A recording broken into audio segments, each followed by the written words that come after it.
한국 기업에 벌금 9천억을 때린 인도 정부는 처음엔 당당했습니다. 우리에겐 14억 시장이 있고 해외 기업들이 줄 서 있다. 굴복 아니면 추방이다. 하지만 최후 통첩이 끝났을 때 삼성이 던진 한마디에 인도 전체가 얼어붙었습니다. 50만 명이 하루아침에 거리로 내몰렸고 첸나이는 원시 시대로 되돌아갔습니다. 모디 총리가 사과했지만 이미 30년 신뢰는 사라진 뒤였습니다. 과연 무슨 일이 있었던 것일까요? 그 충격적인 이야기 지금 시작됩니다. 저는 앤드류 쿠퍼입니다. 첸나이에 있는 한국계 컨설팅 회사 아시아브릿지의 수석 애널리스트죠. 10년간 인도에서 한국 기업들의 성공과 도전을 지켜봐 왔습니다. 그런데 그날 아침 믿을 수 없는 일이 벌어졌어요. 타밀나두 주지사가 긴급 기자회견을 열었습니다. 외국 기업들, 특히 한국 기업들은 인도를 더 이상 값싼 노동력 공급처로 여기지 말라는 강경한 메시지였죠. 그리고 충격적인 최후 통첩이 이어졌습니다. 72시간 내에 우리의 요구를 수용하지 않으면 특별세를 부과하겠다. 사무실이 발칵 뒤집혔어요. 삼성, LG, 현대자동차까지 인도에 진출한 모든 한국 기업들이 비상회의에 들어갔습니다. 도대체 무슨 요구를 했기에 이런 초강수를 둔 걸까요? 스리페룸부두르 산업단지에 있는 삼성 스마트폰 공장부터 찾아갔습니다. 2만 명이 일하는 세계 최대 규모 생산기지 중 하나죠. 인도에서 판매되는 스마트폰 세대 중 한 대가 이곳에서 만들어집니다. 그런데 공장 정문 앞 광경에 숨이 막혔어요. 붉은 머리띠를 두른 노동자 수천 명이 구호를 외치고 있었습니다. 우리도 인간이다. 한국인처럼 대우하라. 플래카드에는 더 자극적인 문구들이 적혀 있었어요. 10년간 속았다. 인도의 자존심을 되찾자. 기술 착취를 멈춰라. 파업 지도부를 만나기 위해 근처 사무실로 향했습니다. 노조 위원장 아룬 쿠마르는 예상과 달리 아주 젊었어요. IIT 출신의 엔지니어 출신이더군요. 그가 테이블 위에 서류 뭉치를 쿵 하고 내려놨습니다. 이걸 보세요. 한국 삼성 직원과 인도 삼성 직원의 급여 차이입니다. 자료를 보니 정말 충격적이었어요. 같은 일을 하는데 한국 직원은 월 350만 원, 인도 직원은 65만 원, 5배가 넘는 차이였죠. 물론 물가 차이가 있지만 아루는 냉소적으로 웃었습니다. 아이폰 가격이 인도가 더 싸나요? 삼성 갤럭시 가격이 인도가 더 싸나요? 글로벌 제품 가격은 똑같은데 왜 급여만 다른 겁니까? 그의 주장에는 나름의 논리가 있었어요. 실제로 인도에서 전자제품이나 자동차 가격은 한국과 비슷하거나 오히려 더 비쌉니다. 관세 때문이죠. 그런데 임금은 5분의 1 수준이니 상대적 박탈감이 클 수밖에 없었던 거예요. 우리의 요구는 간단합니다. 한국 직원 급여의 70% 수준으로 인상, 인도인 경영진 비율 50% 보장, 그리고 핵심 기술 이전입니다. 솔직히 비현실적인 요구라고 생각했어요. 70% 인상이면 현재 급여의 거의 4배 수준이거든요. 하지만 아룬의 다음 말이 더 충격적이었습니다. 인도는 14억 인구를 가진 세계 최대 시장입니다. 차이나 플러스 원 전략의 최대 수혜자이기도 하죠. 한국 기업들이 중국을 떠나 어디로 가겠습니까? 베트남? 인구 1억도 안 됩니다. 멕시코? 너무 멀죠. 결국 인도밖에 없어요. 그의 자신감은 대단했습니다. 실제로 많은 글로벌 기업들이 중국 리스크를 피해 인도로 생산기지를 옮기고 있었거든요. 애플도 아이폰 생산을 인도로 확대한다고 발표했고, 테슬라도 인도 진출을 검토 중이었죠. 삼성 인도법인 관계자를 만났을 때 그들의 표정은 어두웠습니다. 30년간 인도와 함께 성장해왔는데 이런 식으로 압박받는 건 처음입니다. 법무팀장 강석준 상무의 한숨 섞인 목소리였어요. 실제로 삼성은 인도 시장에 엄청난 투자를 해왔습니다. 노이다와 스리페룸부두르에 거대한 공장을 짓고 현지 부품업체들을 육성하고 수많은 일자리를 만들었죠. 그런데 하루아침에 악덕 기업 취급을 받게 된 거예요. 더 큰 문제는 정치권이 개입했다는 점이었습니다. 여당인 BJP당 의원들이 외국 기업의 착취를 더 이상 용납할 수 없다며 목소리를 높이기 시작했어요. 야당도 질세라 인도 노동자의 권익을 지키겠다고 가세했죠. 인도 언론들의 보도 톤도 점점 적대적으로 변했습니다. 한국 기업들이 인도를 조립 공장으로만 여긴다. 기술 이전 없는 일방적 착취 같은 자극적인 헤드라인이 연일 신문 일면을 장식했어요. 소셜미디어는 더 심각했습니다. 해시태그 샵한국기업 아웃 오브 인디아가 트렌드 1위에 올랐고 삼성 제품 불매운동을 선언하는 게시물들이 쏟아졌어요. 심지어 한국 드라마와 K-팝 보이콧까지 논의되기 시작했습니다. 저는 이때부터 불안감이 커지기 시작했어요. 단순한 노사 분쟁이 아니라 뭔가 더 큰 그림이 있는 것 같았거든요. 그리고 72시간 최후 통첩의 시계가 째깍거리는 가운데 그 불안감은 곧 현실이 되어가고 있었습니다. 72시간 카운트다운이 시작됐습니다. 삼성 인도법인 회의실은 전쟁터를 방불케 했어요. 본사에서 급파된 협상팀과 현지 경영진들이 밤새 대책을 논의하고 있었죠. 저는 컨설턴트 자격으로 협상 전략 수립에 참여했습니다. 노조 대표단과의 첫 공식 협상이 이틀 뒤로 예정되어 있었거든요. 그런데 협상 전날 밤 충격적인 정보를 입수했습니다. 볼리우드 영화 보셨어요? 현지 직원 프리아가 스마트폰을 보여줬어요. 최근 개봉한 블록버스터 영화에서 한국 기업 사장이 악역으로 나온다는 거였죠. 인도 노동자를 착취하다가 결국 응징당하는 스토리였어요. 이 영화가 흥행 1위예요. 관객 2천만 명이 봤고요. 사람들이 영화 속 악역과 실제 한국 기업을 동일시하기 시작했어요. 문화 전쟁이 시작된 거였습니다. K-팝과 한국 드라마로 쌓아온 긍정적 이미지가 한순간에 무너지고 있었어요. 드디어 운명의 협상 날이 밝았습니다.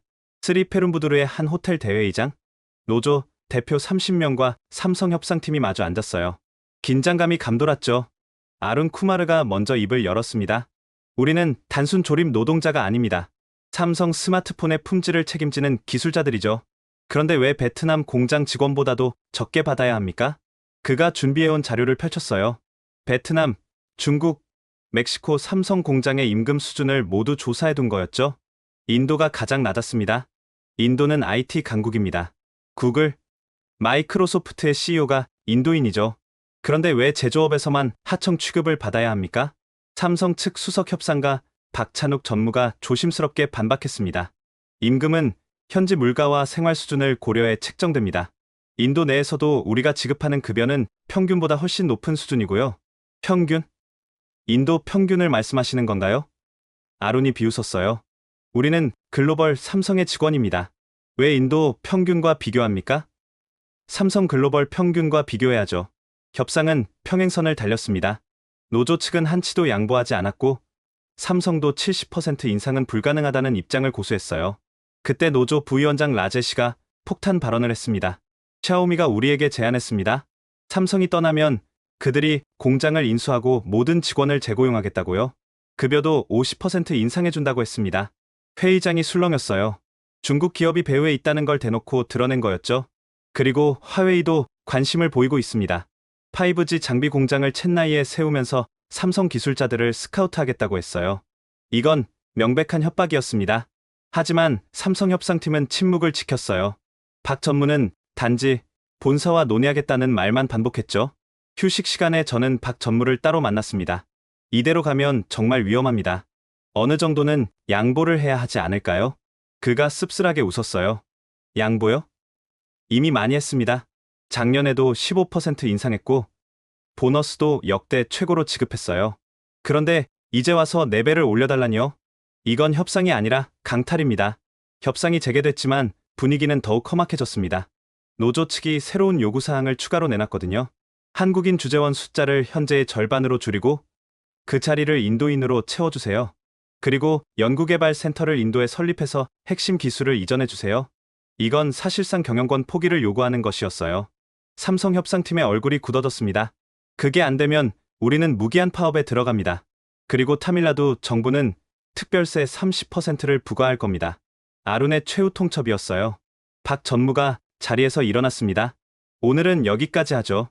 본사와 충분히 논의한 후 답변드리겠습니다. 협상이 결렬된 거였어요. 노조 대표들이 승리의 미소를 지으며 회의장을 나갔습니다. 그들은 14억 시장의 힘을 믿고 있었죠. 삼성이 인도를 포기할 수 없을 거라고 확신하면서요. 하지만 저는 알고 있었습니다. 서울 본사에서는 이미 다른 시나리오를 검토하고 있다는 거요. 그리고 그 시나리오는 인도가 상상도 못한 것이었습니다. 협상 결렬 다음 날, 저는 이상한 정보를 입수했습니다.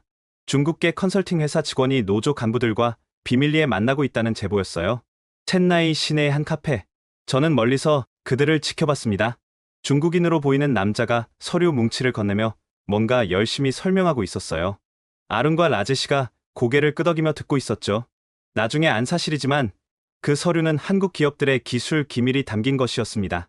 삼성과 LG의 생산 공정, 핵심 부품 공급망, 심지어 엔지니어들의 개인 정보까지 포함되어 있었어요. 중국 기업들이 인도 시장을 노리고 있다는 소문은 예전부터 있었습니다. 하지만 이렇게 노골적으로 개입할 줄은 몰랐어요. 며칠 후 더 충격적인 일이 벌어졌습니다. 화웨이가 인도 정부에 엄청난 제안을 했다는 거예요. 5G 인프라 구축에 100억 달러 투자. 그리고 인도를 아시아 제조 허브로 만들겠다는 청사진을 제시했죠. 한국 기업들은 인도를 단순 조립 기지로만 봅니다. 하지만 우리는 다릅니다. 화웨이 인도 대표의 인터뷰가 신문에 대서특필됐어요. 샤오미도 가세했습니다. 삼성이 떠나면 우리가 그 공백을 메우겠다고 공개적으로 선언했죠. 오포, 비보 같은 중국 스마트폰 업체들도 인도 투자 확대를 발표했어요. 상황이 심상치 않다고 판단한 저는 독자적인 조사에 나섰습니다. 그리고 놀라운 사실을 발견했어요.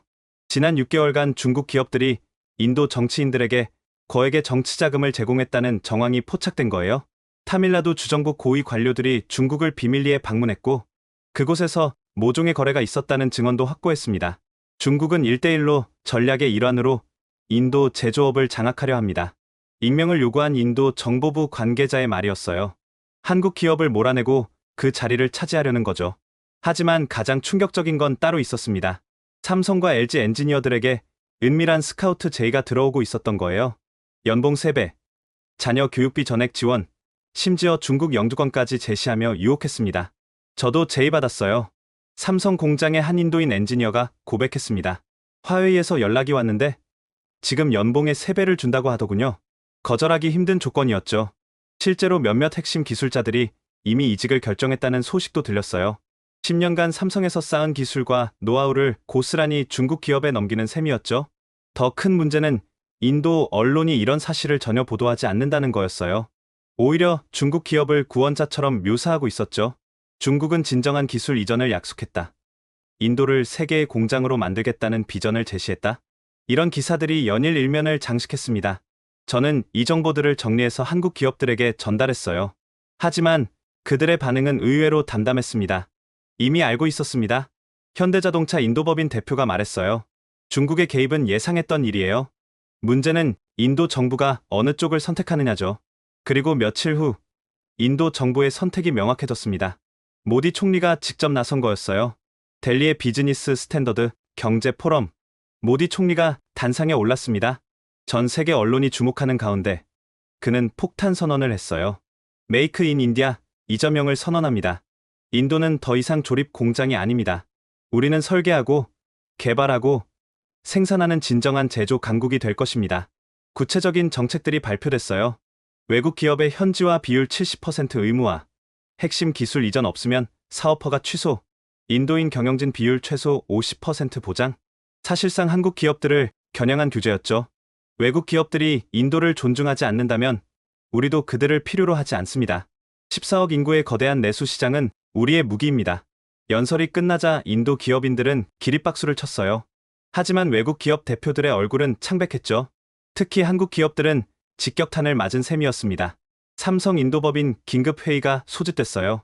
저도 참석했는데 분위기는 장례식장 같았습니다. 70% 현지화는 불가능합니다. 생산 담당 임원이 말했어요. 핵심 부품은 한국과 베트남에서 수입하는데 인도에서 만들려면 최소 5년은 걸립니다. 그보다 더 큰 문제는 기술 이전이에요. 연구개발 책임자가 덧붙였죠. 디스플레이나 반도체 기술을 넘기라는 건 회사의 미래를 포기하라는 겁니다. 본사와의 화상회의가 이어졌어요. 서울 상황실에는 경영진이 모두 모여 있었습니다. 그들의 표정도 심각했죠. 인도 정부가 진심인가요? 본사 부사장이 물었어요. 완전히 진심입니다. 인도법인 대표가 답했죠. 모디 총리가 직접 나섰으니 번복은 없을 겁니다. 그때 본사 회장의 목소리가 들렸어요. 화면에는 나오지 않았지만 그의 한마디가 모든 걸 결정했습니다. 신뢰가 깨진 곳에서는 사업할 수 없다. 짧지만 강력한 메시지였어요. 30년간 쌓아온 관계를 하루아침에 부정하는 곳에서 더 이상 미래를 그릴 수 없다는 뜻이었죠. LG와 현대도 비슷한 결론에 도달했습니다. 저는 각 회사 고위 관계자들과 비공식 회동을 가졌는데 모두 같은 생각이었어요. 인도가 우리를 내치려 한다면 우리도 대안을 찾아야죠. LG 인도법인 전무의 말이었습니다. 현대자동차는 더 직설적이었어요. 첸나이 공장에 20억 달러 추가 투자 계획이 있었는데 전면 재검토하겠습니다. 인도 정부는 한국 기업들이 결국 굴복할 거라고 믿었어요. 14억 시장을 포기할 수 없을 거라는 계산이었죠. 하지만 그들은 몰랐습니다. 한국 기업들이 이미 플랜 B를 준비하고 있다는 걸. 베트남, 인도네시아, 멕시코 정부와 비밀 협상을 진행 중이라는 거요. 특히 베트남 정부는 파격적인 조건을 제시했어요. 50년 무상 토지 임대, 10년간 법인세 면제, 전력과 용수 무료 공급, 사실상 모든 걸 다 주겠다는 제안이었죠. 베트남은 인도와 다릅니다. 한번 약속하면 끝까지 지킵니다. 베트남 총리가 직접 한국 기업 대표들에게 한 말이었어요. 멕시코도 적극적이었습니다. 미국 시장과 가까운 지리적 이점을 내세우며 한국 기업 전용 산업단지를 조성하겠다고 했죠. 이런 뒷면 협상이 진행되는 동안 인도에서는 승리의 분위기가 이어졌어요. 노조는 파업을 계속했고 언론은 굴복할 때까지 압박하자는 논조를 이어갔습니다. 하지만 10월 3일 모든 게 뒤집혔습니다. 한국 기업들이 동시에 기자회견을 연 거였어요. 그리고 그들이 발표한 내용은 인도 전체를 충격에 빠뜨렸습니다. 뉴델리 오베로이 호텔 오전 10시 정각 삼성전자 인도법인 대표 김재선 사장이 단상에 올랐습니다. 300명이 넘는 기자들이 숨죽이고 지켜봤어요. 무거운 침묵이 흘렀죠. 먼저 지난 30년간 삼성을 사랑해주신 인도 국민들께 감사드립니다. 시작부터 불길한 느낌이었어요. 감사라는 단어가 작별 인사처럼 들렸거든요. 삼성은 1995년 인도에 첫 발을 디딘 이후 이 땅을 제2의 고향으로 여기며 함께 성장해왔습니다. 노이다와 스리페룸부두르 공장에서 10만 명이 넘는 인도인들과 함께 일하며 연간 80억 달러 이상을 인도 경제에 기여해왔습니다. 그가 잠시 멈추고 물을 한 모금 마셨어요. 기자들의 긴장감이 극에 달했죠. 하지만 최근 상황은 우리에게 매우 실망스럽습니다. 상호 신뢰와 존중이라는 비즈니스의 기본 원칙이 무너졌습니다. 일방적인 요구와 압박, 그리고 정치적 개입은 건전한 기업 활동을 불가능하게 만들었습니다. 여기까지는 예상된 내용이었어요. 하지만 다음 발표가 폭탄이었죠. 따라서 삼성전자는 노이다 스마트폰 공장의 단계적 생산 축소를 결정했습니다. 향후 6개월에 걸쳐 생산 라인을 베트남과 인도네시아로 이전할 예정입니다. 회장에서 탄성이 터져 나왔어요. 몇몇 인도 기자들은 벌떡 일어섰죠. 잠깐, 그럼 2만 명의 직원들은 어떻게 되는 겁니까? 한 기자가 소리쳤어요. 희망퇴직을 신청하는 직원들에게는 충분한 보상금을 지급할 것입니다. 또한 재취업 교육 프로그램도 제공하겠습니다. 하지만 진짜 충격은 다음이었어요. 그리고 당초 계획했던 5조 원 규모의 반도체 공장 건설 계획을 전면 백지화합니다. 이 투자는 베트남 하노이 인근으로 변경될 예정입니다. 5조 원, 인도 돈으로 3,500억 루피에 달하는 어마어마한 규모였어요. 이 공장이 들어서면 직간접 고용만 20만 명, 인도를 반도체 생산 허브로 만들 수 있는 프로젝트였죠. 왜 이런 극단적인 결정을 내리신 겁니까? 한 기자가 물었어요. 김 사장의 대답은 차가웠습니다. 신뢰가 깨진 곳에서는 미래를 계획할 수 없습니다. 오늘 70%를 요구하면 내일은 100%를 요구할 겁니다. 이런 불확실성 속에서 장기 투자는 불가능합니다. 기자회견이 끝나자마자 저는 밖으로 나왔어요. 호텔 로비에서 LG 관계자들을 만났는데 그들도 비슷한 발표를 준비하고 있었습니다. 오후 2시 LG전자가 푸네 공장 생산 중단을 발표했어요. 가전제품 생산을 태국과 베트남으로 옮긴다는 내용이었죠. 8,000명이 일자리를 잃게 됐습니다. 오후 4시 현대자동차 차례였어요. 첸나이 공장 신규 투자 중단과 전기차 생산 계획 철회, 특히 계획 중이던 배터리 연구소 설립이 취소된 게 뼈아팠죠. 그건 인도 전기차 산업의 미래가 사라진 것과 같았거든요. 하지만 가장 충격적인 건 연쇄 효과였어요. 삼성, LG, 현대와 거래하던 127개 한국 중소기업들이 동반 철수를 선언한 겁니다. 대기업이 떠나는데 우리만 남아서 뭘 하겠습니까? 자동차 부품업체 대표의 말이었어요. 인도 증시는 즉각 반응했습니다. 센섹스 지수가 4.7% 폭락했고 루피화 가치도 급락했어요. 외국인 투자자들이 인도 주식을 던지기 시작한 거죠. 저녁 뉴스는 난리가 났어요. 앵커들이 당황한 표정으로 속보를 전했습니다. 한국 기업들의 탈출이 시작됐다. 인도 제조업에 비상이 걸렸다. 그런데 정부와 노조의 첫 반응은 여전히 오만했어요. 한국 기업들이 블러핑을 하고 있다. 14억 시장을 포기할 리 없다. 타밀나두 주지사의 성명이었죠. 노조 위원장 아론도 비슷했어요. 겁주기 작전이다. 곧 돌아올 것이다. 하지만 그들은 착각하고 있었습니다. 한국 기업들의 결정은 번복할 수 없는 것이었어요. 이미 베트남과 멕시코에서는 한국 기업 맞이 준비가 한창이었거든요. 그리고 일주일 후 첫 번째 컨테이너가 한국으로 떠났습니다. 삼성 노이다 공장의 핵심 설비들이었어요. 그제야 인도는 깨달았죠. 이게 진짜라는 걸. 한국 3대 기업의 철수 발표 이후 저는 믿을 수 없는 광경을 목격했습니다. 마치 도미노처럼 모든 게 무너지기 시작한 거예요. 먼저 움직인 건 부품업체들이었습니다. 첸나이 인근 공단에 있는 한국 중소기업 밀집 지역을 찾아갔을 때 이미 이삿짐을 싸고 있는 회사들이 대부분이었어요. 15년간 현대차에 부품 납품하며 성장했습니다. 현대가 투자 중단하는데 우리가 뭘 믿고 남겼어요? 자동차 부품업체 K파츠 인도법인 황성태 대표의 말이었어요. 그의 회사는 300명을 고용하고 있었는데 모두 해고 통보를 받았죠. 더 심각한 건 2차, 3차 협력업체들이었어요. 대기업과 직접 거래하지 않는 작은 회사들까지 연쇄적으로 타격을 받기 시작한 거죠. 우리는 LG 협력사에 플라스틱 원료를 공급했는데 이제 주문이 뚝 끊겼어요. 현지 소재업체 사장의 하소연이었습니다. 10월 중순 저는 충격적인 통계를 입수했어요. 한국 기업 철수로 인한 직간접 실업자가 벌써 40만 명을 넘어섰다는 거였죠. 그리고 이건 시작에 불과했습니다. 스리페룸부두르 산업단지는 유령 도시가 되어가고 있었어요. 출퇴근 시간에도 도로가 텅 비었고 식당과 상점들이 하나둘 문을 닫았습니다. 손님이 90% 줄었어요. 한국 기업 직원들이 주 고객이었는데 한국 식당을 운영하던 굽타 씨는 결국 폐업을 결정했어요. 주변 상가 임대료도 반토막이 났죠. 부동산 시장은 더 심각했습니다. 한국 주재원들이 살던 고급 아파트들이 일제히 매물로 나왔는데 사는 사람이 없었어요. 첸나이 집값이 한 달 만에 30% 떨어졌습니다. 10년 만에 최악이에요. 부동산 중개인의 말이었죠. 금융권도 비상이 걸렸어요. 한국 기업들과 거래하던 현지 은행들이 대규모 대출 손실을 입게 된 거예요. 삼성 협력업체들에게 빌려준 돈이 2천억 루피가 넘는데 회수가 불가능해졌어요. 스테이트뱅크 오브 인디아 관계자의 고백이었습니다. 이런 상황에서도 인도 정부는 여전히 강경했어요. 단기적 어려움일 뿐 중국 기업들이 곧 빈자리를 채울 것이라는 입장이었죠. 실제로 샤오미가 삼성 노이다 공장 일부를 인수하겠다고 나섰어요. 하지만 조건이 있었습니다. 인도 정부가 세금 감면과 보조금을 지원해야 한다는 거였죠. 한국 기업들은 자기 돈으로 투자했는데 중국 기업들은 지원금을 요구하네요. 현지 경제 전문가의 비판이었어요. 더 큰 문제는 기술력이었습니다. 중국 기업들이 한국 기업만큼의 기술과 품질을 제공할 수 없다는 게 곧 드러났거든요. 샤오미 폰은 싸지만 AS 서비스가 엉망이에요. 삼성 서비스 센터는 인도 전역에 있었는데 소비자들의 불만이 터져 나왔습니다. 화웨이도 5G 장비 공급을 약속했지만 보안 문제로 논란이 일었어요. 인도 정보부가 중국 장비의 백도어 가능성을 제기한 거죠. 10월 말 인도 산업연합회가 긴급 보고서를 발표했습니다.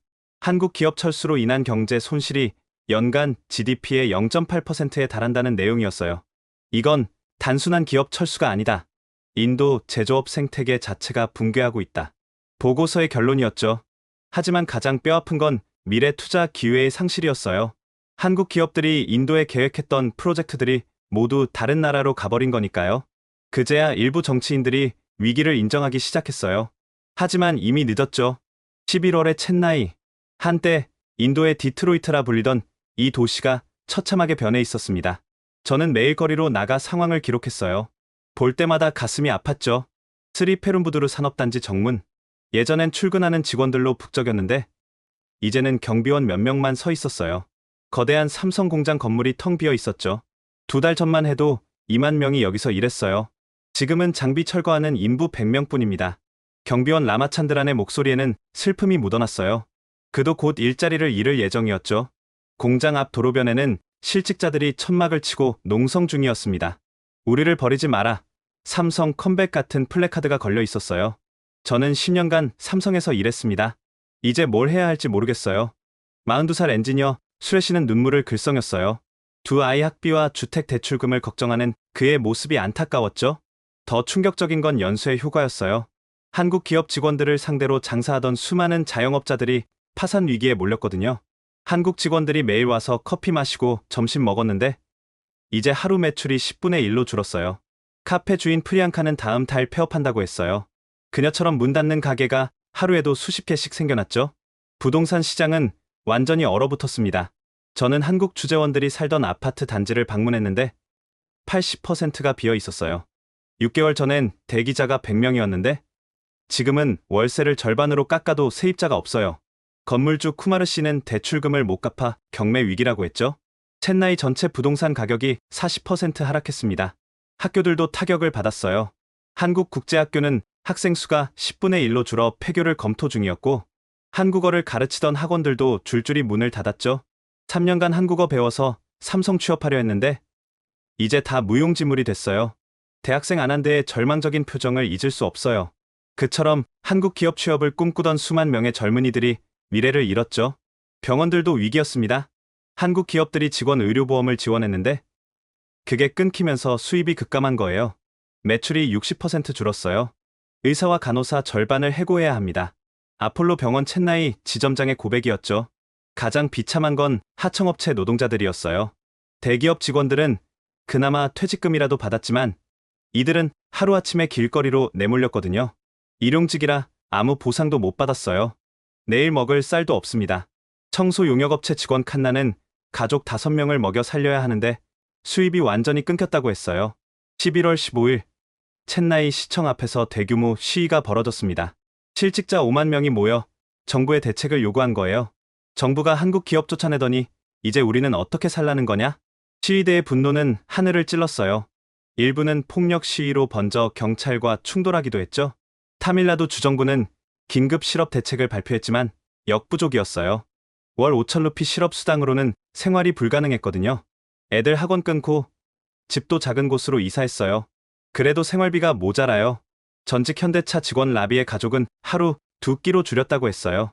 중산층에서 빈곤층으로 추락한 가정이 수없이 많았죠. 언론들도 이제야 심각성을 깨달았어요.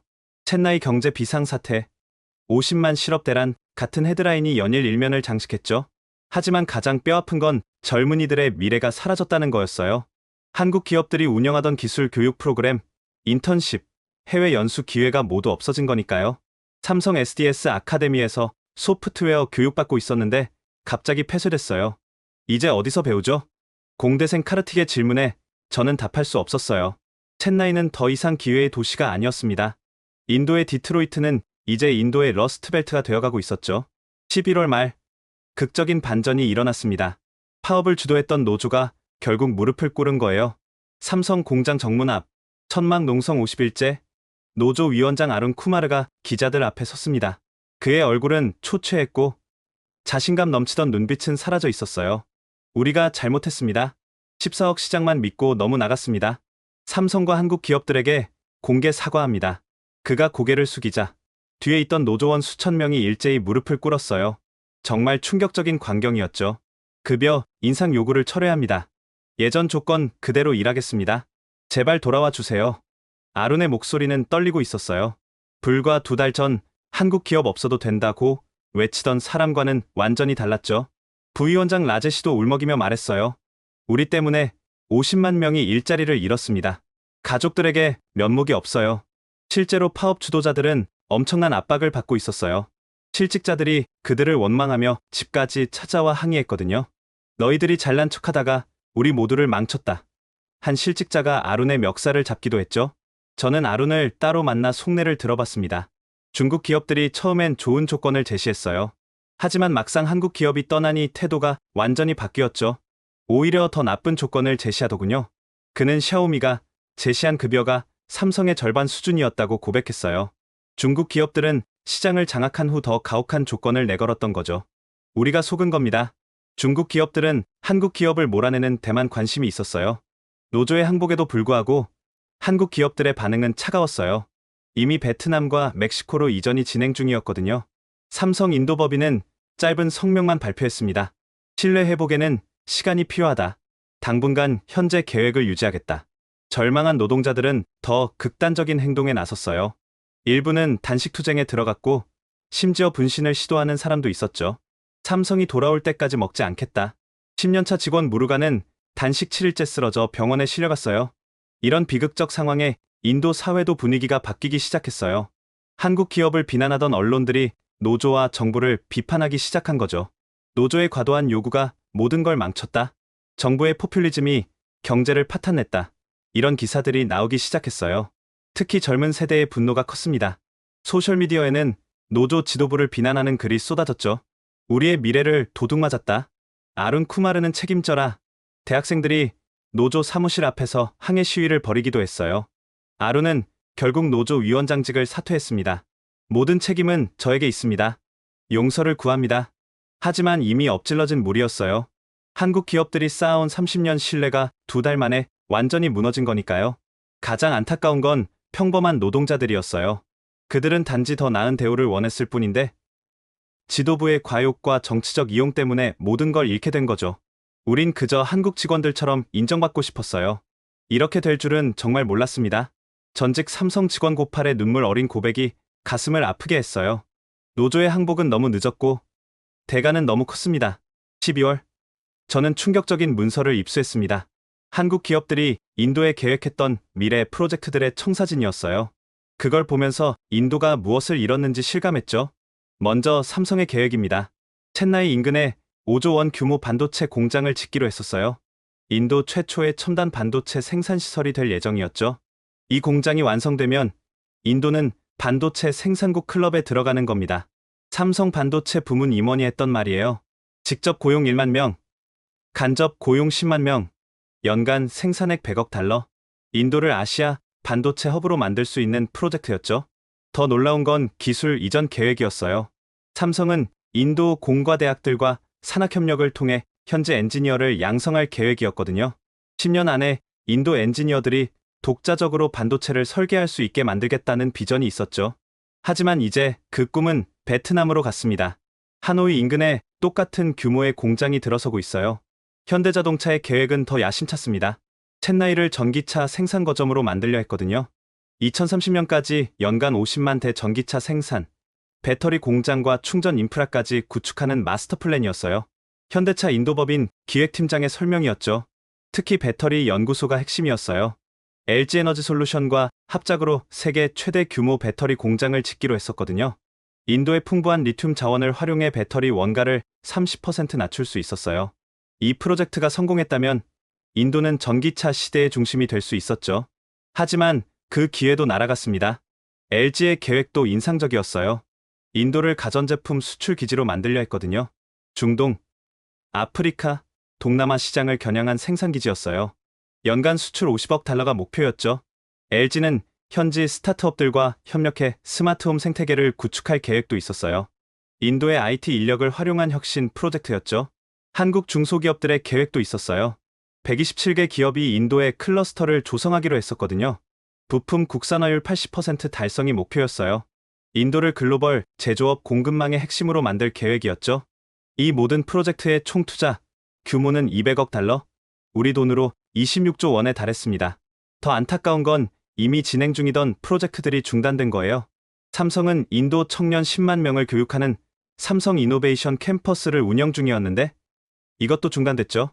코딩, 인공지능, 빅데이터를 무료로 배울 수 있었는데 이제 어디서 배우죠? 수강생이었던 대학생 비크람의 아쉬움이 컸어요. 현대차가 후원하던 미래 모빌리티 연구센터도 문을 닫았어요. 인도 최고 공대인 IIT와 공동 운영하던 곳이었죠. 자율주행차 연구가 한창이었는데 하루아침에 연구비가 끊겼어요. 연구원이었던 박사과정생 아디티아의 절망이 느껴졌어요. 가장 큰 손실은 생태계 붕괴였어요. 한국 기업들을 중심으로 형성됐던 제조업 클러스터가 완전히 무너진 거죠. 30년간 쌓아온 협력 네트워크가 2달 만에 사라졌어요. 이걸 다시 만들려면 얼마나 걸릴까요? 인도 산업연합회 사무총장의 한탄이었죠. 그리고 12월 15일 베트남 정부가 대대적인 발표를 했어요. 한국 기업들과 포괄적 경제 동반자 협정을 체결했다는 거였죠. 삼성반도체 공장, 현대전기차 공장, LG 배터리 공장이 모두 베트남으로 간다는 내용이었어요. 인도가 잃은 미래를 베트남이 고스란히 가져간 거죠. 인도 정부도 뒤늦게 대응에 나섰지만 이미 기차는 떠난 뒤였습니다. 12월 20일 모디 총리가 긴급 대국민 담화를 발표했습니다. 얼굴에는 피로가 가득했고 목소리도 평소와 달랐어요. 친애하는 국민 여러분, 우리는 실수를 인정해야 합니다. 성급한 결정으로 소중한 파트너를 잃었습니다. 인도 총리가 공개적으로 잘못을 인정한 건 극히 이례적인 일이었어요. 그만큼 상황이 심각했다는 거죠. 한국 기업들은 지난 30년간 인도 발전의 동반자였습니다. 우리는 그들의 기여를 제대로 평가하지 못했습니다. 모디는 구체적인 유인책을 발표했어요. 한국 기업 복귀를 위한 특별법 제정, 10년간 법인세 면제, 무상부지 제공, 규제 완전 철폐. 한국 기업들이 돌아온다면 모든 지원을 아끼지 않겠습니다. 이것은 인도 정부의 진심입니다. 하지만 한국 기업들의 반응은 냉담했어요. 삼성은 검토하겠다는 원론적 답변만 냈고 LG와 현대는 아예 반응하지 않았죠. 신뢰는 한번 깨지면 회복하기 어렵습니다. 한국 대사관 관계자의 말이 모든 걸 설명했어요. 더 큰 문제는 국제적 신용도였어요. 무디스와 S&P가 인도 신용등급 전망을 부정적으로 바꾼 거예요. 정책 일관성 부족과 외국인 투자 환경 악화가 이유였죠. 이로 인해 다른 외국 기업들도 인도 투자를 제고하기 시작했어요. 일본 기업들이 먼저 움직였습니다. 도요타가 확장 계획을 보류했고 소니는 신규 투자를 철회했어요. 한국 기업들이 당한 일이 우리에게도 일어날 수 있다는 우려였죠. 유럽 기업들도 비슷했어요. 폭스바겐은 전기차 공장 계획을 재검토했고 지멘스는 투자 규모를 축소했습니다. 미국 기업들도 관망세로 돌아섰어요. 테슬라는 인도 진출을 무기한 연기했고 애플도 생산 확대를 주저했죠. 인도 리스크가 너무 커졌다는 게 공통된 평가였어요. 타밀나두 주지사도 결국 사퇴했습니다. 제5만함이 재앙을 불렀습니다. 용서를 구합니다. 새로 취임한 주지사는 첫 일정으로 한국 대사관을 방문했어요. 무릎 꿇듯 사과하며 한국 기업 복귀를 간청했죠. 어떤 조건이든 수용하겠습니다. 제발 다시 기회를 주세요. 인도 재계도 총력전에 나섰어요. 타타, 릴라이언스 같은 대기업들이 한국 기업 복귀를 위한 펀드를 조성했죠. 한국 기업이 돌아오면 인프라 구축을 전액 지원하겠다는 제안까지 했어요. 하지만 한국 기업들은 이미 새로운 미래를 그리고 있었어요. 베트남, 멕시코, 인도네시아에서 말이죠. 인도? 당분간 계획 없습니다. 삼성 고위 임원의 단호한 답변이었어요. 12월 31일, 인도 증시는 연중 최저치로 한 해를 마감했습니다. 루피아 가치도 역대 최저 수준이었죠. 모디의 백기 투항은 너무 늦었고 대가는 너무 컸습니다. 인도는 제조업 굴기의 꿈을 스스로 포기한 셈이 됐죠. 새해가 되자 저는 한국 기업들이 인도에 남긴 것들을 정리한 보고서를 발표했습니다. 알려지지 않은 진실이라는 제목이었죠. 인도 언론들이 이 보고서를 대서특필하면서 국민들은 충격에 빠졌어요. 먼저 고용 창출 규모입니다. 한국 기업들이 직접 고용한 인원만 10만 명, 간접 고용까지 합치면 100만 명이 넘었어요. 이들 대부분이 지금 실업자가 됐죠. 한국 기업은 단순히 일자리만 준 게 아니었어요. 기술을 가르치고 글로벌 스탠더드를 교육했죠. 전직 삼성 직원 교육 담당자의 증언이었어요. 실제로 한국 기업 출신들은 어디서든 환영받는 인재였거든요. 더 놀라운 건 기술 이전 실적이었습니다. 30년간 한국 기업들이 인도에 전수한 기술이 3,000개 항목이 넘었어요. 반도체 설계부터 자동차 엔진 기술까지 첨단 기술을 아낌없이 나눴죠. 일본 기업들은 핵심 기술을 절대 안 줍니다. 중국 기업들은 조립만 시키죠. 하지만 한국 기업들은 달랐어요. 인도 공과대학 김속 교수의 평가였습니다. 그는 삼성과 공동 연구를 진행했던 경험이 있었죠. 교육 투자도 어마어마했어요. 한국 기업들이 설립하거나 지원한 기술 학교가 50개. 내년 졸업생이 2만 명이었습니다. 삼성테크 인스티튜트에서 3년 공부했어요. 학비 전액 무료에 취업까지 보장됐죠. 이런 기회가 또 어디 있겠어요? 졸업생 라울의 이야기였어요. 그는 지금 생계를 위해 우버 택시를 운전하고 있었죠. 사회공헌 활동 규모도 놀라웠습니다. 30년간 교육, 의료, 환경 분야에 투자한 금액이 30억 달러? 우리 돈으로 4조 원에 달했어요. 특히 의료 지원이 컸죠. 삼성이 챈나이에 지은 종합병원은 매년 10만 명의 환자를 무료로 치료했어요. 현대가 만든 이동진료소는 오지 마을을 찾아다니며 의료 서비스를 제공했고요. 우리 마을에 처음으로 의사가 온 게 현대 이동병원이었어요. 덕분에 많은 생명을 구했죠. 타밀나두 시골 마을 이장의 증언이었습니다. 환경보호 노력도 남달랐어요. 한국 기업들은 인도 정부 기준보다 3배 엄격한 환경 규제를 자체 적용했습니다. 삼성 공장 주변이 챈나이에서 가장 공기가 깨끗했어요. 폐수 처리 시설도 최고 수준이었고요. 환경단체 활동가의 평가였죠. 더 중요한 건 산업 생태계 구축이었어요. 한국 대기업들을 중심으로 수백 개의 중소협력업체가 성장했거든요. 한국 기업들은 협력업체도 함께 키웠어요. 기술 지도, 품질 관리, 경영 컨설팅까지 다 해줬죠. 부품업체 사장 고빈드의 이야기였어요. 그의 회사는 직원 5명에서 시작해 500명 규모로 성장했었죠. 물론 지금은 파산 위기지만요. 문화 교류도 활발했습니다. 한국 기업들이 후원한 K-팝 콘서트, 한국 영화제, 한식 페스티벌이 매년 열렸어요. BTS 콘서트 티켓을 삼성이 직원들에게 무료로 나눠줬어요. 평생 잊지 못할 추억이었죠. 젊은 직원 프리티의 눈가가 촉촉해졌어요. 하지만 가장 큰 기여는 인도를 글로벌 제조업 지도에 올려놓은 것이었습니다. 한국 기업들이 오기 전 인도는 제조업 불모지였어요. 그들이 와서 비로소 메이드 인 인디아가 가능해진 거죠. 인도 산업연합회 전 회장의 고백이었습니다. 실제로 한국 기업들이 인도 GDP에 기여한 비율이 2.8%에 달했어요. 수출에서 차지하는 비중은 15%나 됐고요. 보고서 마지막에 저는 이렇게 썼습니다. 한국 기업들은 단순한 외국 투자자가 아니었다. 그들은 인도의 미래를 함께 그리던 동반자였다. 우리는 오만과 욕심으로 그들을 잃었다. 이제 그 대가를 치르고 있다. 보고서가 공개되자 인도 사회는 큰 충격을 받았어요. 소셜미디어에는 후회와 자책의 글들이 쏟아졌죠. 우리가 진짜 바보였다. 한국 기업들에게 미안하다. 제발 돌아와 달라. 하지만 이미 떠난 기차는 돌아오지 않았습니다. 진실은 너무 늦게 알려졌고 후회는 아무것도 바꾸지 못했죠. 저는 보고서를 마치며 눈물이 났어요. 10년간 지켜본 한국 기업들의 헌신과 노력이 이렇게 허무하게 끝나다니 정말 안타까웠습니다. 3월의 챗나이. 여전히 상처는 아물지 않았지만 작은 변화들이 시작되고 있었습니다. 젊은 인도 기업가들이 모여 한국 기업 컴백 캠페인을 시작했어요. 그들은 한국 기업 복귀를 위한 서명운동을 벌였고 100만 명이 동참했죠.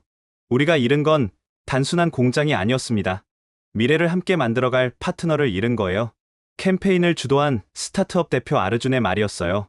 그는 삼성과 협업했던 경험이 있었죠. 대학생들도 움직였습니다. IIT 학생들이 한국 기업에 사과 편지를 보내는 운동을 시작했어요. 우리 세대는 한국 문화를 사랑하고 한국 기업을 존경합니다. 부디 다시 기회를 주세요. 학생회장 아나냐의 편지는 한국 언론에도 소개됐어요. 변화의 조짐도 있었습니다. 타밀나두 새 주지사가 파격적인 정책을 발표한 거예요. 한국 기업이 돌아오면 주정부가 직접 임금의 30%를 지원하겠다. 파업은 10년간 금지한다. 인도 정부도 계속 노력했어요. 외교부 장관이 서울을 방문해 한국 기업들을 직접 만났죠. 과거는 잊고 새롭게 시작합시다. 인도는 변했습니다. 작은 성과도 있었어요. 삼성이 인도의 작은 연구개발센터는 유지하기로 했거든요. 철수하지 않고 100명 정도의 엔지니어는 남겨둔다는 거였죠. 완전히 떠나는 건 아니에요. 언젠가 상황이 나아지면 다시 확대할 수도 있겠죠. 삼성 관계자의 조심스러운 언급이었어요. 희망의 불씨를 남겨둔 거죠. 현대자동차도 애프터 서비스 센터는 유지하기로 했어요. 이미 판매한 차량들의 서비스는 책임진다는 거였죠. 고객과의 약속은 지킨다는 현대의 철학이 느껴졌어요. 무엇보다 큰 변화는 인도 사회의 인식이었습니다. 이번 사태를 통해 많은 걸 배운 거죠. 외국 기업도 존중받아야 한다. 신뢰는 비즈니스의 기본이다. 과도한 요구는 모두를 망친다. 이런 교훈들이 사회 전반에 퍼지기 시작했어요.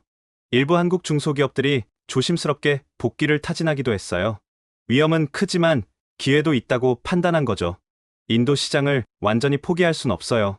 조심스럽게 다시 시작해보려고요. 자동차 부품업체 대표의 말이었어요. 저도 희망을 포기하지 않았습니다. 한국과 인도의 관계가 회복될 수 있도록 계속 노력하고 있어요. 양국 기업인들의 대화 채널을 만들고 신뢰 회복을 위한 포럼을 개최하고 젊은 세대들의 교류를 지원하고 있죠. 시간이 걸리겠지만 반드시 회복할 수 있을 거예요.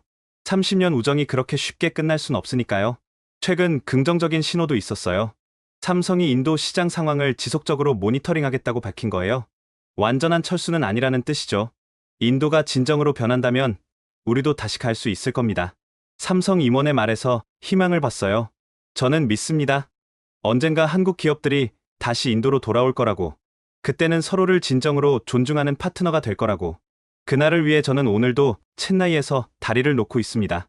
한국과 인도, 두 나라의 미래를 위해서요. 지금까지 인도 챗나이에서 10년간 한국 기업들을 지켜본 앤드류 쿠퍼 씨의 이야기 어떠셨나요? 14억 시장의 오만이 어떻게 50만 명의 비극을 만들었는지, 30년 신뢰가 얼마나 쉽게 무너질 수 있는지 보셨을 겁니다. 하지만 희망도 남아 있습니다. 진실은 결국 드러나고 잘못을 인정하는 용기가 새로운 시작이 될 수 있으니까요. 한국 기업의 진짜 가치를 전 세계에 알리기 위해 이 영상을 공유해주세요.